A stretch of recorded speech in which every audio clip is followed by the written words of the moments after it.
it's kind of bullshit that motivation doesn't matter at all, because there are clearly people out there that are more motivated than you in certain things, that are having success in those things. And we've basically learned how to create motivation in ourselves and in other people.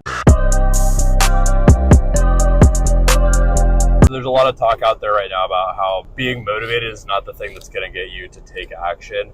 And I don't think this is entirely true, actually. I'm going to push back on this a little bit, because when I was getting my master's in business administration, we basically learned how to create motivation in ourselves and in other people. We learned about this thing called the motivating force formula in a class that we took about how to manage organizations and how to manage people and how to ultimately get the desired outcome, which is to increase the size of the business. And the motivating force formula, well, first I'll start with this. The definition of motivation is really just the intensity and duration of a desired behavior or action.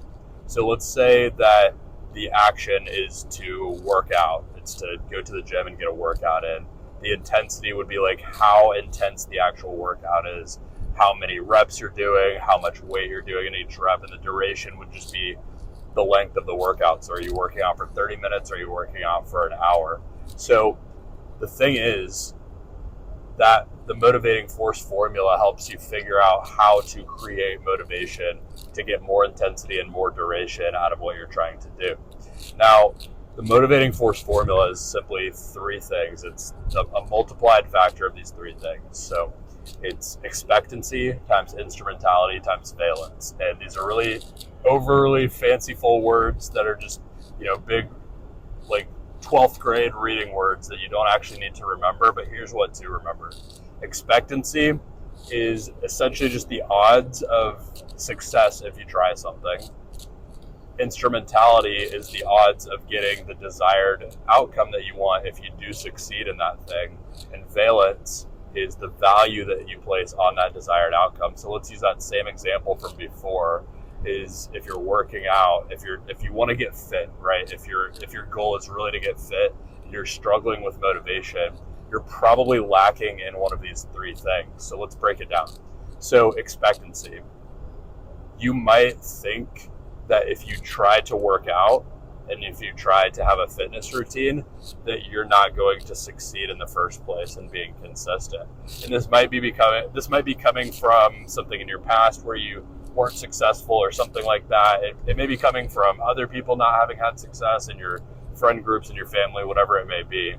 But you might be going wrong somewhere with your actual odds of success that you think you'll have if you try this thing. Now, if that's not the case, then it might be your instrumentality.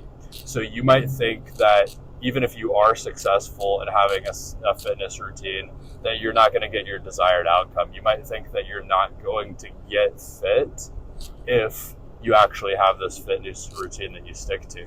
And that might be because you've tried fitness routines in the past and they haven't worked. And that may be a totally valid thought in your mind at the time if you've tried something and it hasn't given you the desired result in the past. And the last thing is you might not have enough value on the thing in the first place. I know for me, when I was growing up, I didn't really work out or anything because I didn't see enough value in it. It didn't really matter to me that much. So I want to break that down again, because it's one thing to give you the problem, but I also want to give you a solution. Let's use that same example again. If your issue is expectancy, if you don't think you'll be successful if you try, I would encourage you to go get new information. So if your thing is fitness, if you don't think you can be successful sticking to a fitness routine, I would seek information about simply how to have success.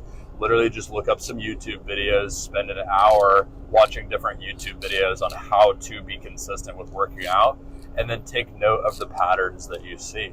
There will be some things that are not common across all the videos, but there will be other things that are common across each of the videos that you find.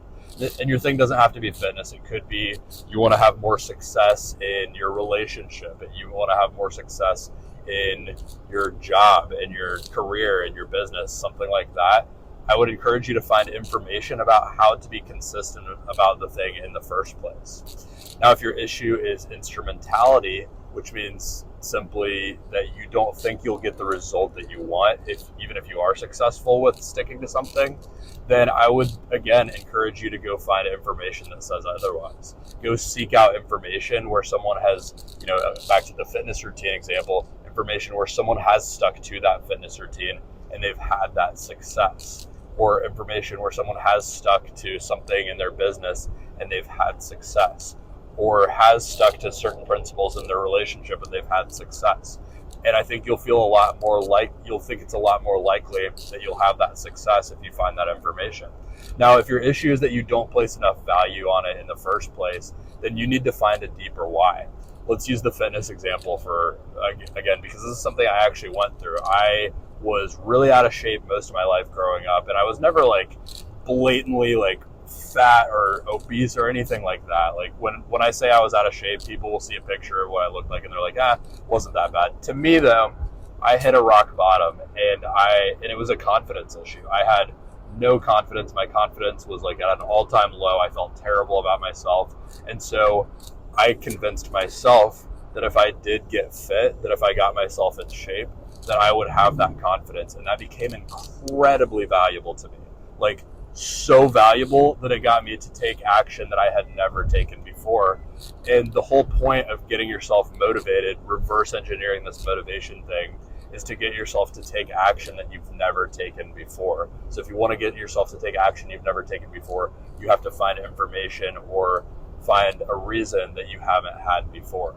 So, if your thing is business, find a reason that the business is important to you. If you have not been able to do things that you want to do, if you can't propose to your spouse because you don't have enough money for a ring, if you can't go on this trip that you've been dreaming on going on, if you can't support your kids because you're not making enough money, let that be a deep enough reason to get you to take action you haven't taken before, because you place a deeper value on the outcome you're trying to get.